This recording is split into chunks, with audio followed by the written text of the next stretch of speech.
blacklist some gil sellers here, and I'm just picking up sort of a little bit after where I left off with my last video, and I was talking about how to get a good start in Final Fantasy XIV, get some quick levels to begin with. After I left off my last video, I went to West Thanlin and picked up all the quests in that little hub that were available at that time. I'm level 8 now. I'm returning to town to pick up the next set of quests. While I was in Western Thanlin, I also got my the Horizon Aetherite. So now we're up to 3 Aetherites. The Alta one, Central Thanlin, and Western Thanlin. So I'm high enough level now where I can pick up the main story. Gotten a couple of pieces of gear here. Now that they have the recommended option, I can just quick switch into the next set and then be off and running again. So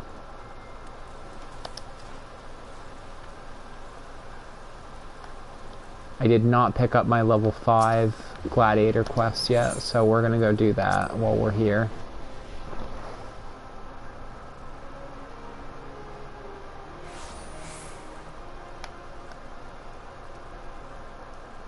If I'm remembering right, the quest, the level 5 Gladiator quest takes you to Central Thanlin, and I have to go to Central Thanlin anyway, so it'll line up good. And the key to leveling fast in the beginning is just lining quests up good and turning them in all at once.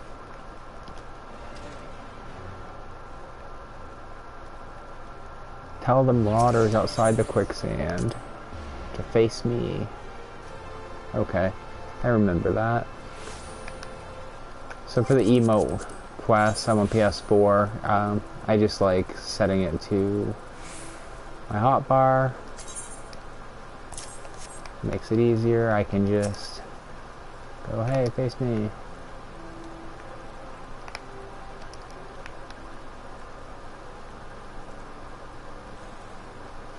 I didn't mention in my last video, and we're not there yet, so it isn't significant quite yet. But for leveling, when you hit level 15, I did mention the challenge log. The thing that I left out was now there's the Hall of the Novice, and you get a pretty good starting set of gear from doing Hall of the Novice. It's right near the Adventurers Guild in each of the main cities, so it's in Ul'dah, it's right next to Momodi.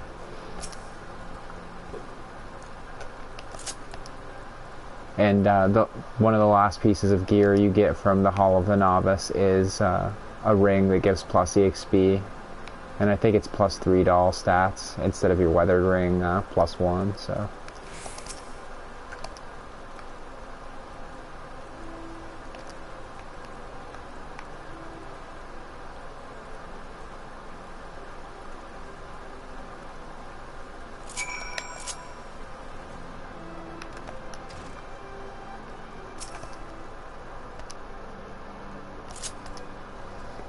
Oops, he's gonna face me too.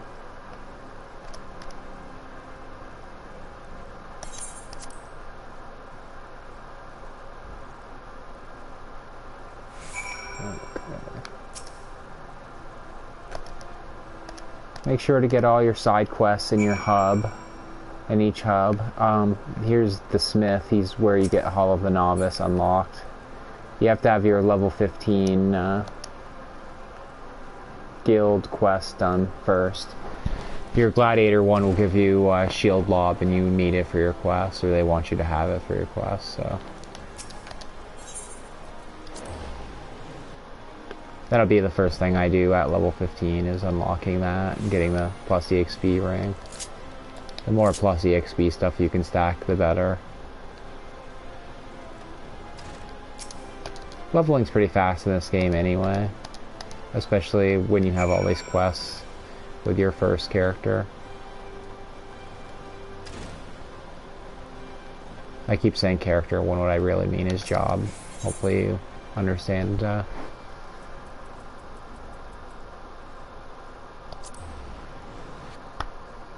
Let's see.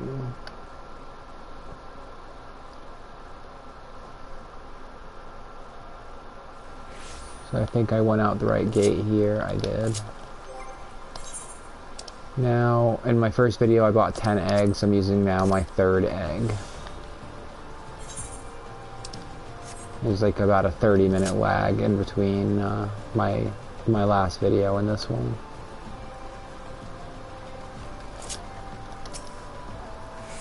Some mobs that we had to kill for quests before we got our hunting log, we have to kill again because they're hunting log targets. That's what this little symbol is over their head. So, just make my way through at the same time, kill these things.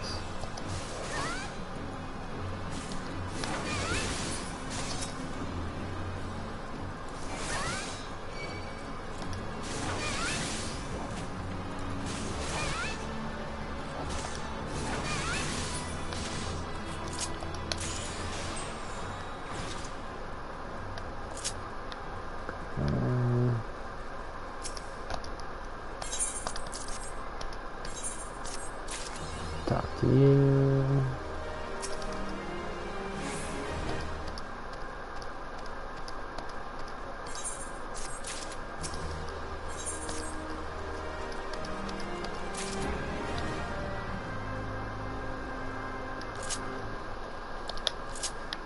And now that we're back to Central Thanolin, we're just going to do all the Central Thanolin quest marks that are up and before moving on. If at any point we notice we're too far over-leveled main story, we can skip some of the side quests and just continue with main story. Most people will probably want to do all the quests in the game eventually. The side quests will give you gear and gil and stuff like that early on, and it'll unlock important features too, like that housing wards. Is one that I've already unlocked in Western Thanolin. And of course there's things like challenge log, your esthetician, what else? The ability to ride a chocobo, have retainers to sell stuff on the markets. These are all important things that you'll want to do that are semi on the side. The main story quest will take you near the important side quest as well, so if you stick with main story you can't go wrong, but you will probably want to do all the side quests at some point too.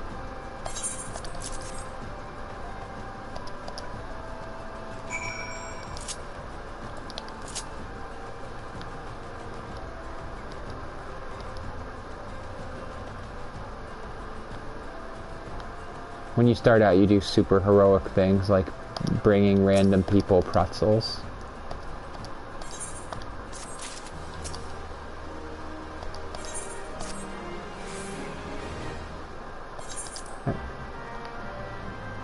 Every RPG kind of has like the starting out doing the trivial kind of tasks before you get into doing the more important stuff, so that's not a really big deal. But I kind of do get a kick out of it.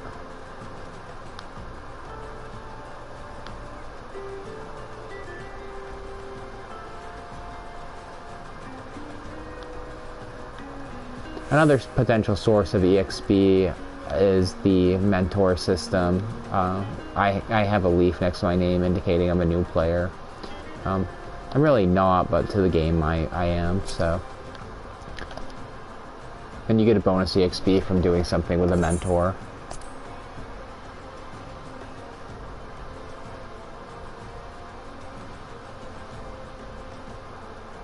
This is the first instance battle here. I'm gonna skip the cutscene, but it's incredibly easy, so no problem.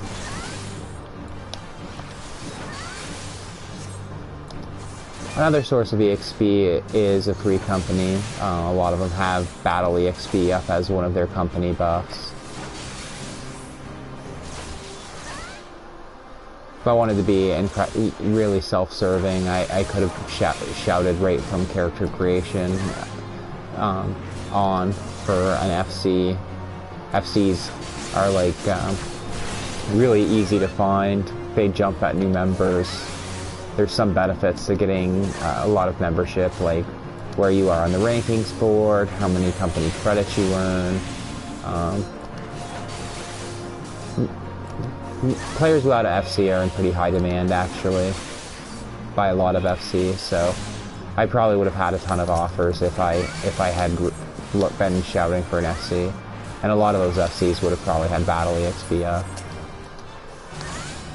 The Tier 1 buff, which you can just ignore if you're a bigger FC, the Tier 1 buff is plus 5% EXP, the Tier 2 is 10%, and then the Tier 3 is 15%. You can only have 2 Tier 3 buffs a week because they're crafted in the company workshop, and they have to charge in the ethereal wheel, so... in the ethereal wheel stand. And it takes 3 days for them to charge, so you can have 2 up every 6 days. My hope with Stormblood is that new actions are added for free companies to buy. If they could buy the Tier 3 ones and the Tier 4 ones became the next level of craftable ones, that'd be nice.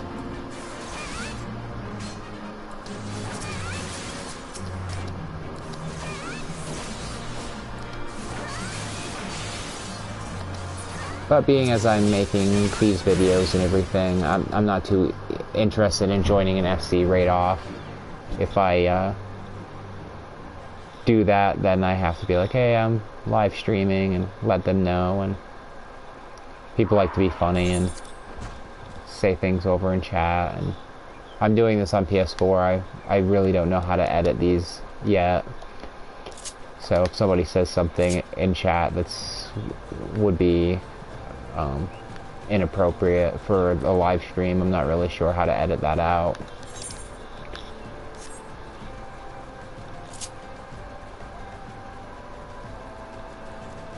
I'll play with my video manager some on YouTube when I'm done with my videos and see if I can learn how to do those things.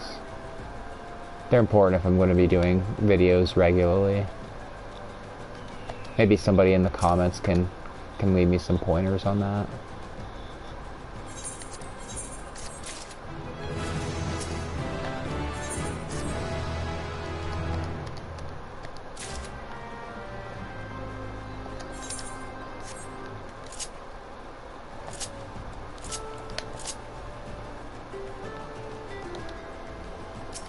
So right now I'm just doing the fetch quest in this area. It's really not the most exciting thing in the world. I'd still rather do this than pay for a jump potion, which is going to be offered starting in Stormblood.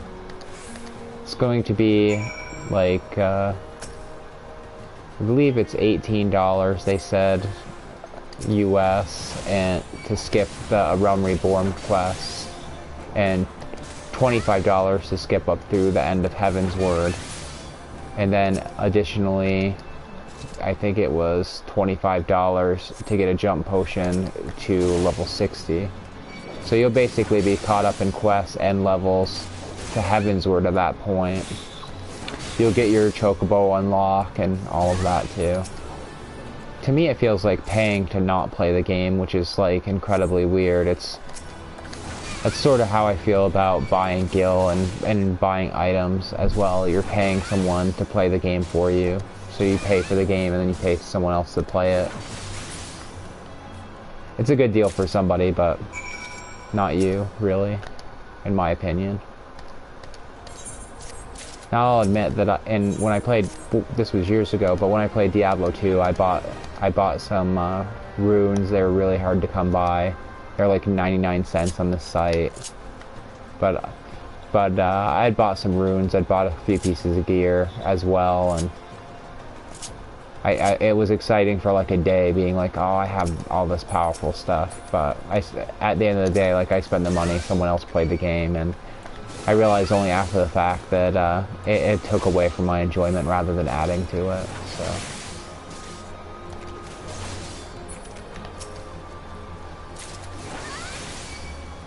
I'm sure there are reasons to buy the jump potions, like, you have friends you want to play with, that's the argument that's mainly used, like, I want to play with my friends. But, hopefully your friends would be nice enough to do low-level content with you, instead of necessarily you have to do high-level content with them. When you spend $60 on Stormblood, and I think that's what the Collector's Edition costs, and then you buy both of the jump potions, which realistically, why buy one if you're not buying the other? You spend over $100 to play with your friends, so.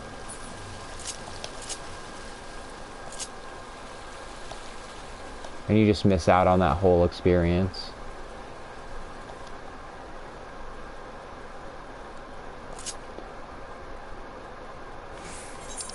It only takes a few days to get to level 60 anyway. I mean, it does depend how much you play, but maybe a week or two at most, even with moderate play. I mean, I'm at level 9 right now. The low levels come quick. Level 51 to level 60 comes a bit harder, but it's not that big a deal. Level 51 to 60 is about like level 1 to 50, so you can kind of gauge it from that.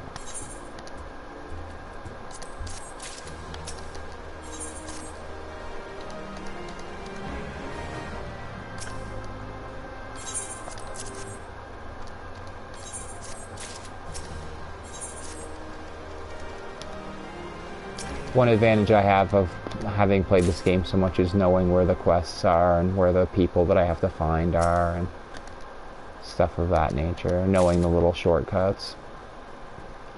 So, which I left without talking to the people. After I bragged at how well I know where people are, I didn't go to them. But I'm not going to look around forever for this marker. I've done this quest before, and I know the person is right up top. Okay, no, it's the counter guy. Well, damn, I feel dumb now. There's a quest where there's a person up top, I remember that.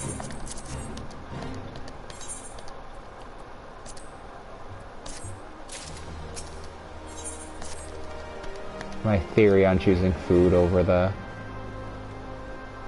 Allegan, whatever they're called there, is that the food probably will sell for more eventually, or I can just use it. The Allegan pieces don't sell for very much.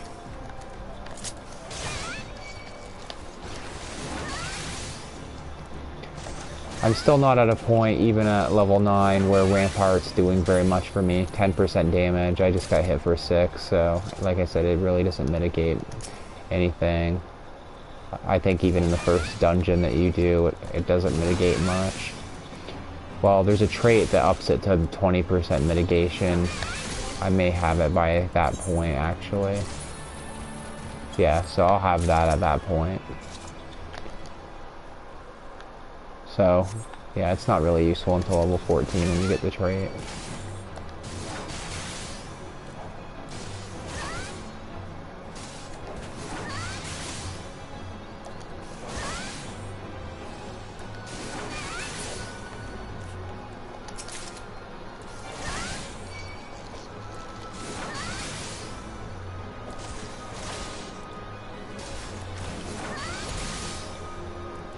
One disadvantage of not turning in my level 5 quest is it gives me a weapon, and I'd be killing these mobs a little faster.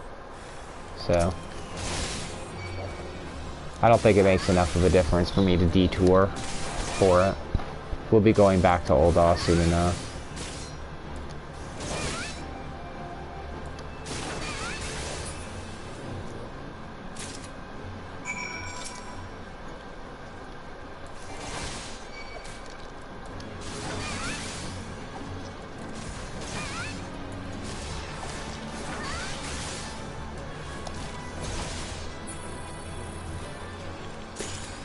Tanks also don't kill mobs in open world as fast either, so that makes a bit of a difference.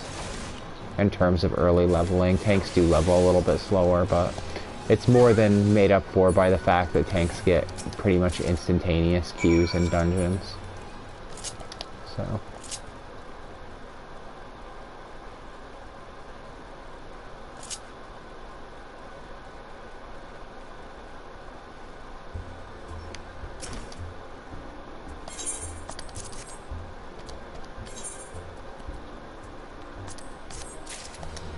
Okay, I finally have a belt for this character, so...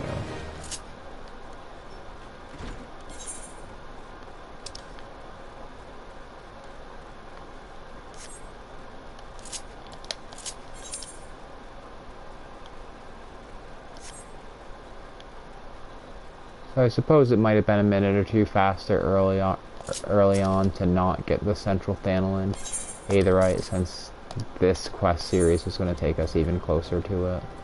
And these are actually worse than the weathered gear, so we will take the Allergen tokens there.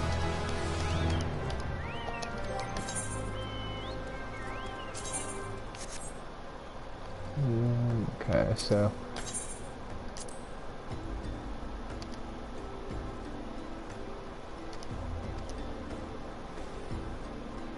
head, body, hands, legs, and feet. Head, body, hands. I need a leg piece.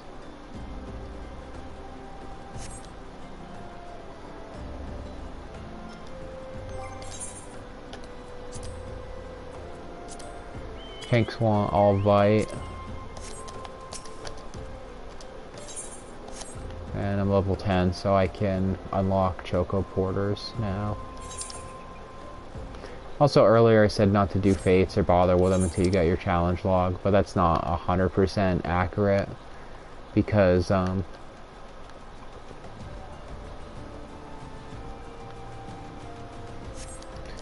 Scorpion Crossing's where I want to go here.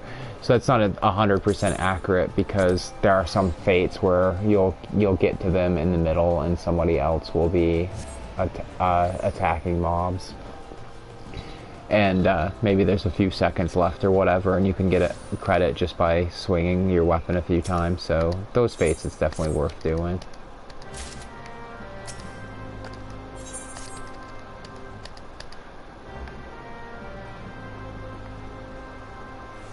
I ported over to Horizon so that I could finish off my level 5 Gladiator quest. Turned that in and I'm level 10, so I can get the next one now.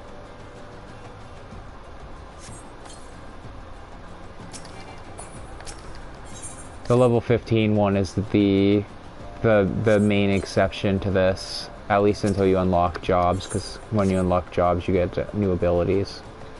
So you'll want to turn those in right off to get your ability right off, but early on the only exception is level 15, because you want to get your skill and do Hall of the Novice right off. So you do not want to wait until level 20 to turn in your level 15 job quest on that one.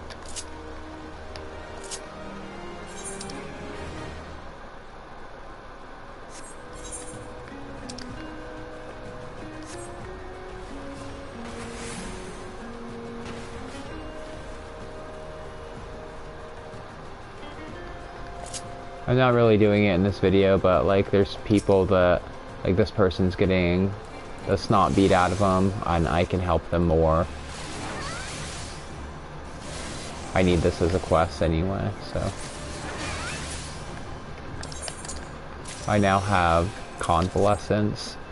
Convalescence is a skill that's worth macroing in case your healer doesn't notice, because it gives you increased, you receive increased healing, so you want your healer to know, hey, I have Convalescence up.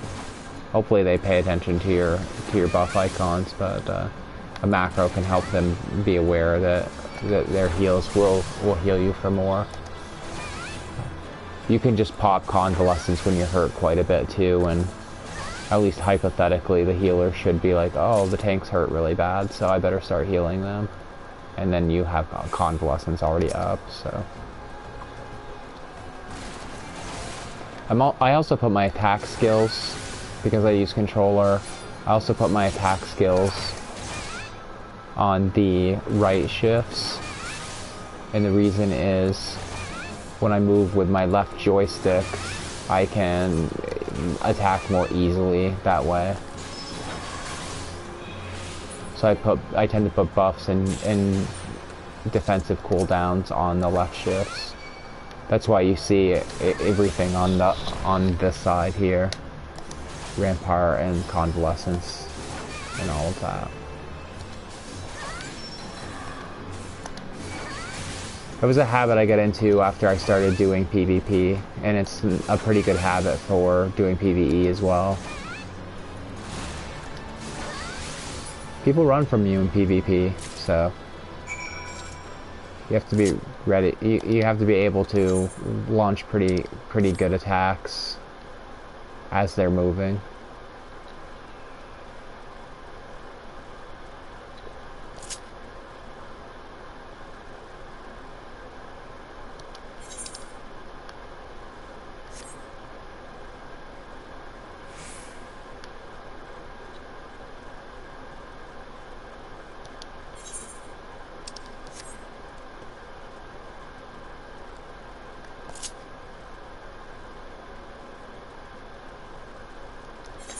I'm seeing tons of new people in this zone and the other couple zones I've been in so far. And I would say from what I've seen on the forums about how zones are dead and the game is dying and all of this, that's mostly nonsense. I see tons of new people that are playing. I mean, strictly speaking, I'm not a new person, but I am a player. And I would hazard a guess that most of the new people actually are new people and not just people running alts like me.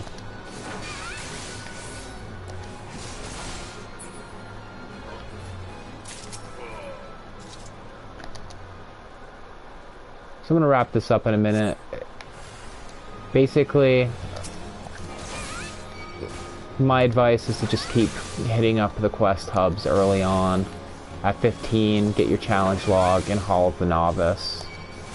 Start doing your roulettes, your dungeon roulettes, guild test roulettes, etc. You unlock guild tests at level 10. I haven't turned in my quest, but I'll have guild tests unlocked, but that's a category of bonus in your challenge log. So I wouldn't actually start doing them until level 15. And then you can get credit towards your weekly bonuses too. The first time you do a guild test with each job, you get bonus EXP as well. So.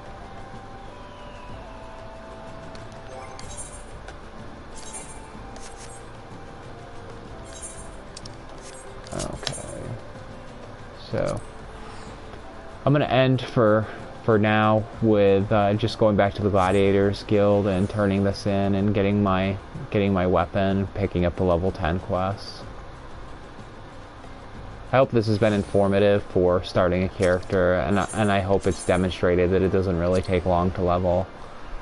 And of course it does take longer as you get higher level, but doing roulettes and everything, and of course I'm experienced, which I understand, but doing roulettes and everything, doing leave quests, which you also unlock early on. I think I'm about when I turn in my story quests. You unlock, let's see, do I have a leg item? No. Okay, that's not an option here. So I'll get the body piece for now. But doing leave quests, etc., you can gain a level every 20 to 30 minutes. So probably if you were really dedicated, didn't spend a lot of time wandering around doing crafting and stuff like that, you could gain level 50 in under 25 hours and level 60 in another 25 hours. So I don't know. To me it's not worth the jump potion and all of that to do that. I mean, you're spending essentially $2 an hour, and anybody that has a job probably makes more than that. So from a cost versus time standpoint, yeah, it makes sense. But presumably you're playing the game because it's actually fun. So hopefully you don't think of it as you know, I'm saving time, because you're saving time doing something that should, at least hypothetically, be fun. So even though I've leveled a bunch of times, I kind of enjoy it. I've had a good time trying to see, you know, how fast I could do things, and I enjoy making characters and just goofing off. It's a point in the patch cycle where on my main character I don't have a lot to do, so that's when I get experimenting with different characters and goofing off and an open world and everything. On my main character I have every job at 60, so nothing more to level there. It didn't take me as long as you would think. I would just do, when I was doing my beast tribes, I'd make sure to get credit on my job then, when I was doing my roulettes and stuff of that nature, just trying to maximize my EXP gains.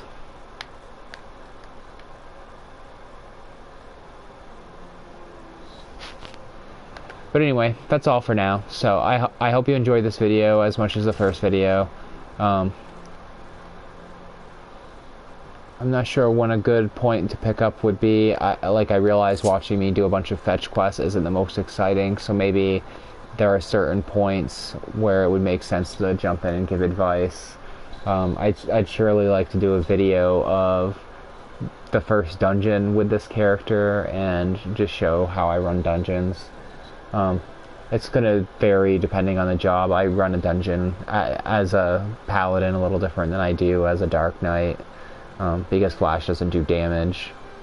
So I tend to, as a dark knight, pull more because I want to. Even if I have a group that's not heavy with the AoEs, my dark AoEs do more damage. So sometimes I'll pull more than too, especially like if I can mitigate enough damage and the healer's not stressing too much, because you don't want to cut out your healer DPS too much, assuming you're lucky and you get a healer that will DPS, which is a whole other video.